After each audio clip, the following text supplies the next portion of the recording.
All right, so what we're looking at here is my Aero Solus. Obviously, it's got a barreled action in it. This is an impact precision action with a Bartline 6-dasher barrel. This is a heavy varmint contour.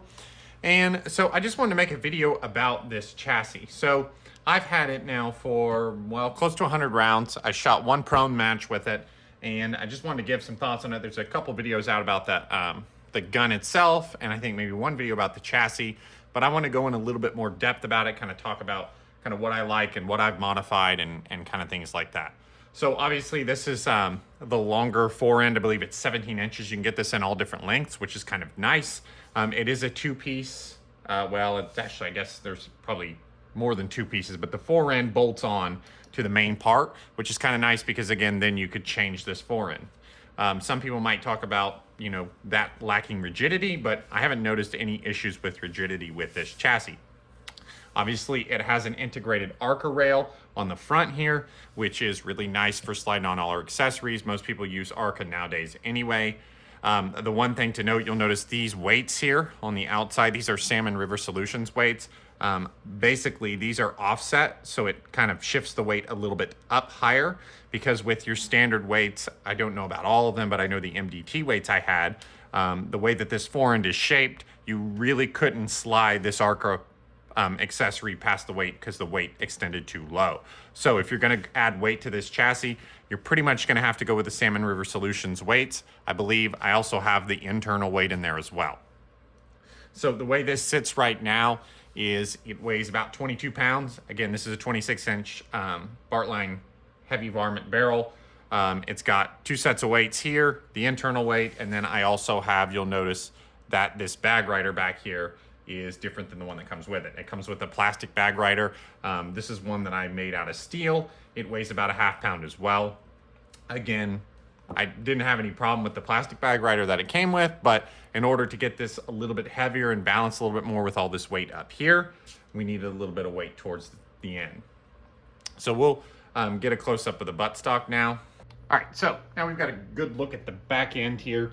We have our adjustable length of pull, which is very stable. Even though, you know, we've got that gap there, there's really no rattle in that at all. Then we've got our cheek riser, which again is adjustable. Now, some people will tell you that they can't get their bolt out if this is on and they've notched them out and things like that. Now with my impact action, if the cheek piece is all the way down, which I keep these pretty tight so there is no rattle, but if you loosen that up and I lower that all the way down, I don't have any trouble getting my impact bolt out without having to take this cheek piece off, right? So that comes out pretty well, slips just over top of it. Now, if I have it where I run it, which is on position 3 there,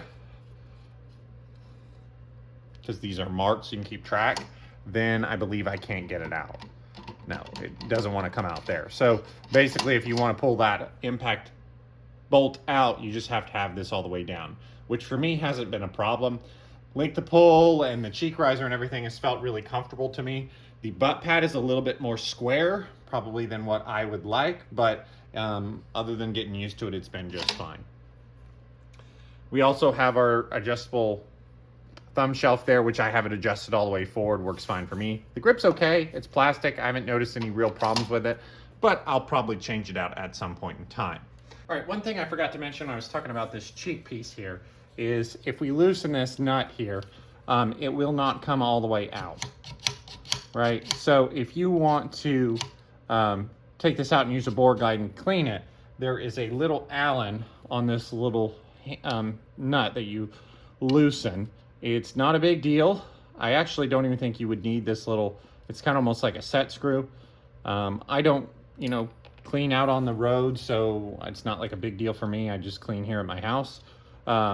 So you take that little nut out. If I get my hand out of the way so you can see. And as you can see, it's kind of like a, I think it's a keeper, so that way that this can't come loose. Obviously you could run it without that, I believe, because there's no reason why you need that. That's just to keep this from coming off if it was to work loose. Now, I don't think it would ever work loose on its own, not far enough to come off. But what you'll find is there's a little spring in there, and there's a little pin that runs across, a funny looking thing, and then there's a piece of what looks like brass or something in there. Let's see if I can. So it's not like it's complicated, and then this obviously just pulls out and you can run your bore guide in there. It's not a difficult process, as you see. I mean, I can put it together in literally just a few seconds, and then that spring goes back on there, and essentially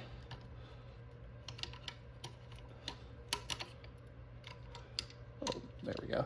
Essentially, it's not, you know, and then once you get it put all the way back in, you run this little set screw back in there. So it's not a big deal to take this off. You know, I clean every maybe close to 100 rounds, something like that. Depends on how long I'm going to use the gun. It's really not a problem at all to take this off to run the bore guide through. Now, I've seen a couple people have cut this online, so that way they don't have to take that apart. They can just loosen and pull it straight out. I don't see the need to modify that like that. I suppose it probably would work, but again, for me, it's been just as simple to take this apart. So just wanted to insert this in because people did complain about getting that out. So not a big deal to me. It hasn't been an issue so far. Okay, moving down to the magazine. It's got ambidextrous on both sides, and it's also adjustable. There's a little bolt under here, a little nut that you can adjust for a magazine height. Now, one thing that's pretty interesting about this, again, this has got about 100 rounds to it, but this magazine catch is pretty stiff. Do you notice how that's pretty stiff going in there? Which at first I wasn't sure that I liked that, but that magazine really is quite stiff in there, and in this action with the impact action, I haven't had any issues feeding, and I didn't have to adjust this or anything like that. Sometimes if I'm being lazy putting the magazine in, it does help to just push that down. That way the magazine slides in a little easier. So, you know, something that you could see as a con, because it is pretty stiff, kind of getting that in there, especially if you're not used to it. So one thing to note, this has freed up a little bit over time, so I'm guessing the spring on this is just pretty stiff and will free up. Now, this impact action also has a trigger hanger, so there's a little spot right inside there that needed to be relieved to fit in this Aero chassis. I was going to show it to you, but I didn't want to pull this whole thing apart and put it back together. It's really quite simple to do. Anybody with hand tools can do it. I literally did it with a drill and a drill bit and a file, and it was no problem at all. Just to it's basically where the front bolt of the trigger hanger needs to be freed up a little bit in the aluminum chassis. So it's aluminum, it drills really easy. I use no special tools other than a hand drill. It's quite easy to do. Don't let that kind of scare you off from going with this chassis. Now we'll move up to the front.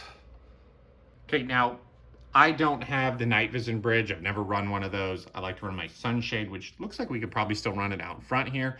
That you can bolt on here. I think it's fairly expensive for the bridge, and again, I have no use for it. I believe this will hold up to a 1.25 inch straight contour barrel. Again, this is a heavy varmint barrel, and you'll notice the flex in the forend, right? There really isn't much. You don't notice it even with this long forend. I believe they also have a spigot mount you can get here, and it comes out to here. Again, I don't know why you'd want that, but some people like to run it. So my overall thoughts on this chassis, I paid, I think, close to $600 for it. It's a chassis that I think it runs MSRP, like, I don't know, close to 900 bucks. But if you pay attention to basically any sales that Aero runs or other people run, you can get it really pretty cheap. Most people, you can find it easily 700 bucks. And if you're lucky, you can get it in the $600 range, or I think even right now, you might even be able to get it a little bit cheaper for a Memorial Day sale.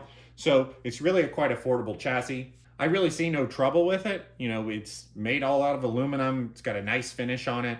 It handles really well. Again, I can add weight to it. For the price, I feel like it's pretty hard to beat. So I was between this one and then the MDT, while I was waiting on the new MDT chassis, the ACC to come out. But again, with the price of this one compared to a $1,000 chassis, it's hard to beat, say, 400 bucks that go with this. Now, that's not to say that this one is better than the MDT. That's just to say that I've had this one now for about 100 rounds, and I've really got no complaints with it. There's really nothing where I look at it and say, oh man, I'd really like to upgrade. I really, again, maybe the grip, But other than that, I've been really happy with it. It fit the Impact 737 great after we inletted just that little bit for the trigger hanger, and you know, it shot really good. It looks good, and you know, it's really functional. So just wanted to make this, kind of giving you guys my thoughts on this after kind of having it 100 rounds. Again, this is just kind of the review, or the, oh, I forgot to mention, the other thing I had to do is I had to shorten the action screws. Specifically, the front one had to be shortened just a bit. Now, I believe Aero will send you a spacer kit that'll space that out. I have a lathe and things like that, so it's quite easy just to chuck that up and just trim a little bit off the front action screw. So that's something to pay attention to. If you're going in a custom action that's not an Aero, you may have to modify or potentially reach out to Aero for that kit. Again, for me, I just went ahead and cut the screw down a little bit on the lathe. So that is another piece of information that I want to make sure that we get out, because some people, if you don't read online, you might not know that the chassis comes with these action screws. They're captured and they're pretty easy to get out. You know, they just basically thread out, but you may have to shorten them with custom action. So other than a couple little things kind of getting it going with the inletting and the shortening those action screws, really there's, you know, pretty simple bolt on, and it seems to work really well. So just wanted to get this video out. Comment down below if you have any additional questions that I missed, but so far I've been really happy with the Aero Precision Solus chassis, and it'll probably be here to stay. I don't really see any reason to upgrade it. So hope you guys enjoy this one. Thanks for subscribing, and we'll see you next time.